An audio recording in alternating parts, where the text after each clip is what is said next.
Well, good morning. Welcome to Bedtime Stories with me, Pastor Michelle. Today's Monday, August 17th, and let's get this party started, shall we? Let's begin with a moment of prayer. Our Father, who art in heaven, hallowed be thy name. Thy kingdom come, thy will be done on earth as it is in heaven. Give us this day our daily bread, and forgive us our debts as we forgive our debtors. Lead us not into temptation, but deliver us from evil. For thine is the kingdom, and the power, and the glory forever. Amen. It's good to just take a deep breath. Let's start with the segment Thoughts with Me, with Pastor Michelle, with Michelle. So I have been watching and binging what I do best on Netflix. I've been binging the show Down to Earth with Zac Efron. And, the only thought I have, what I want to just share, is that I've been moved by the show. And just it's been very interesting because there was one where they went to Iceland and they went to the spa, and they did where you get into really cold water and then you get into really hot water. And I actually had a chance to do that in January when I went to Arizona for a leadership training, and we stay at a spa resort for the training, and it's not half bad. Let's just say that it's a really nice place. It's a place called Carefree, Arizona, and we're in class a lot, and it's a heavy week, but we always have some downtime, and so I got to go and to the spa, and I got to. It was just nice. I can't remember what it was called. Water therapy of some kind, where you go into really ice cold water, then you go into scalding hot water, and then they had room temperature water. And it's an amazing feeling, because when you get into really ice cold water, your skin, your body feels numb, and then you go into the hot water and your body just kind of just wakes up and you feel it tingling. It's really awesome. But back to the show, it's just been very enlightening. They've gone to so many different places: Puerto Rico, Costa Rica. I'm on the episode where they're in London right now. And so it's been educational, especially hearing about water and how important it is to drink clean water, and how bad purified water probably is, and knowing it already, but just how bad bottled water is, because there could be even chemicals in bottled water. So it's been an interesting. If you've not checked it out, I would highly encourage it. And I'm gay. And I will just say this, that Zac Efron is really cute. I've always thought he was really cute. Yeah. I can look at the merchandise even if I don't have any plans ever to buy it. Just saying, he's cute. But anyway, it's just a really fun show. It's just, yeah. And there was another one, I can't remember exactly. Where were they? Lima or Peru? They were in one area where people were living where this country, or part of a country, had like this longevity. People were living to be over 100, like that, the majority of the people in that country. And it's because they were on a low protein, higher carb diet, which seems opposite of what you would hear people say in America. And I don't know. It was just interesting. I'm all for a high carb diet, because I could eat mac and cheese every day for dinner and breakfast and lunch. And they actually even have a breakfast version of Kraft mac and cheese. I don't know what the heck that is. Does it have eggs in it? Anyway, see, my thoughts are just everywhere. But anyway, if you've not checked out back to Down to Earth, I would recommend it. So let's get into Hunger Games, shall we? We're almost done. So we don't wallow around in the games this way in District 12. We grit our teeth and watch, because we must, and try to get back to business as soon as possible when they're over. To keep from hating the prep team, I effectively tune out most of what they're saying. Cena comes in with what appears to be an unassuming yellow dress across his arms.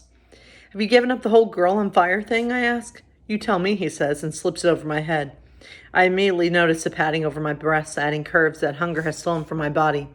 My hands go to my chest, and I frown. "I know," says Tina. before I can object, but the game makers wanted to alter you surgically. Hey, Mitch had a huge fight with them over it. This was the compromise. He stops me before I can look at my reflection. Wait, don't forget the shoes. Venia helps me into a pair of flat leather sandals, and I turn to the mirror. I am still the girl on fire. The sheer fabric softly glows. Even the slight movement in the air sends a ripple up my body. By comparison, the chariot costume seems garish. The interview dress too contrived. In this dress, I give the illusion of wearing candlelight. What do you think? I think it's the best yet.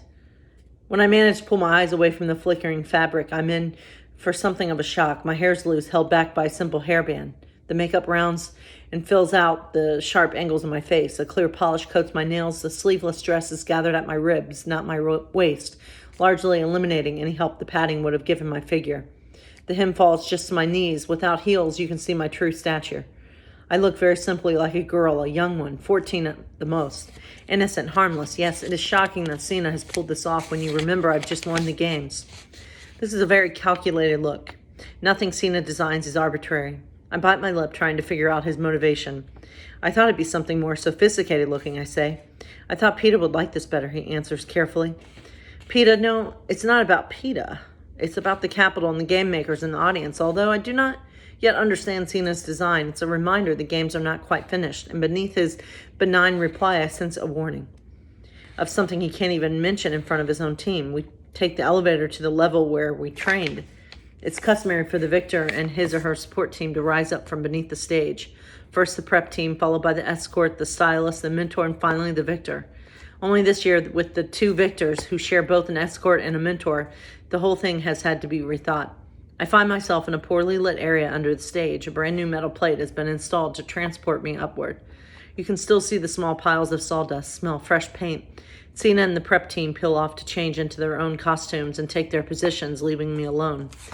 In the gloom, I see a makeshift wall about 10 yards away and assume PETA's behind it. So we will hear tomorrow how that interview goes. And so, my friends, let's hear from John Pavlovitz. And today, what he's written is the day I'll finally stop grieving. How long has it been? When is he going to get over that grief and move on already? I get it. I know you might be thinking that about me or about someone else these days. I know you may look at someone you know in mourning and wonder when they'll snap out of it. I understand because I used to think that way too.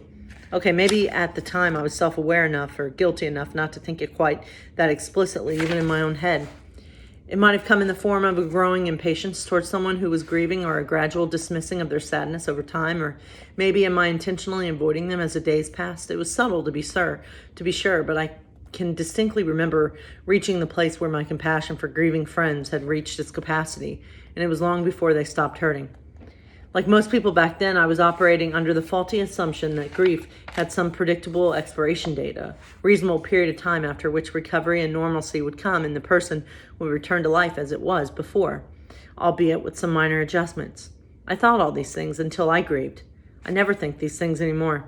4 years ago, I remember sitting with a dear friend at a coffee shop table in the aftermath of my father's sudden passing. In response to my quivering voice and my tear-weary eyes and my obvious shell shock, she assured me that this debilitating sadness, this ironic combination of searing pain and complete numbness, was going to give me a layer of compassion for hurting people that I'd never had before.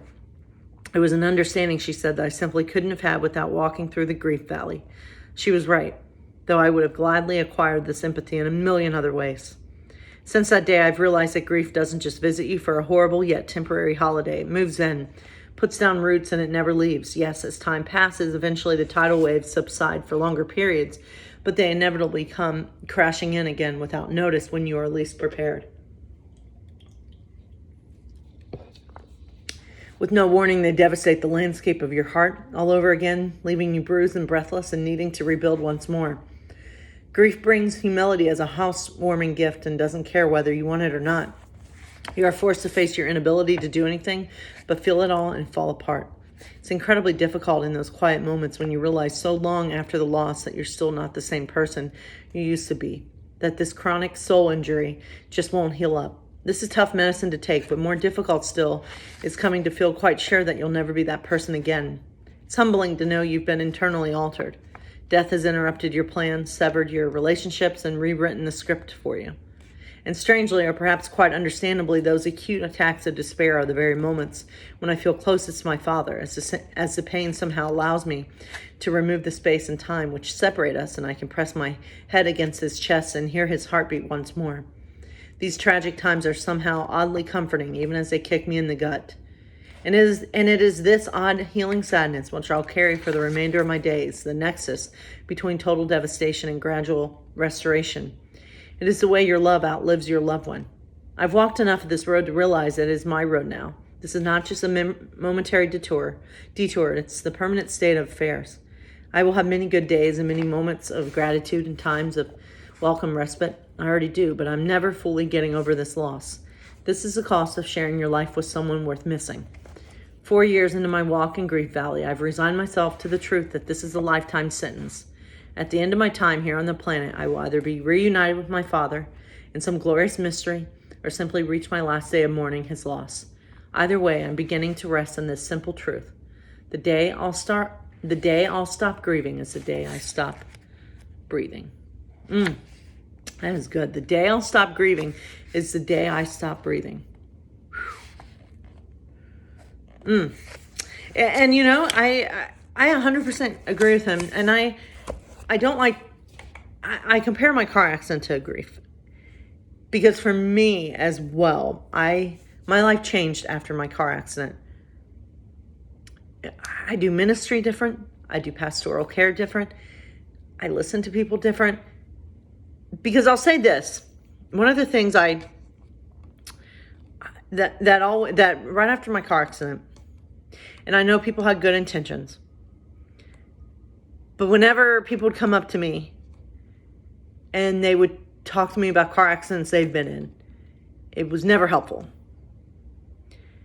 When you're going through something incredibly hard and incredibly difficult, I think the most important thing, the most powerful way that you can be there for someone is to give someone the space to grieve.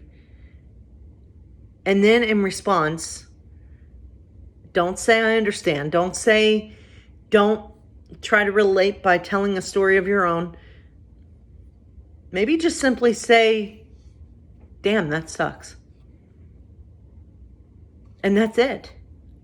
Just be someone to listen. And for me, that's kind of how I try my best to approach people when they're grieving, and not to try to heal them in any way, not to try to relate, not to try to find a commonality and find a story of my own, because when you share a story of your own, then it becomes about you. And so, yeah, those are just some of my thoughts for today. God bless you. Be safe out there, my friends.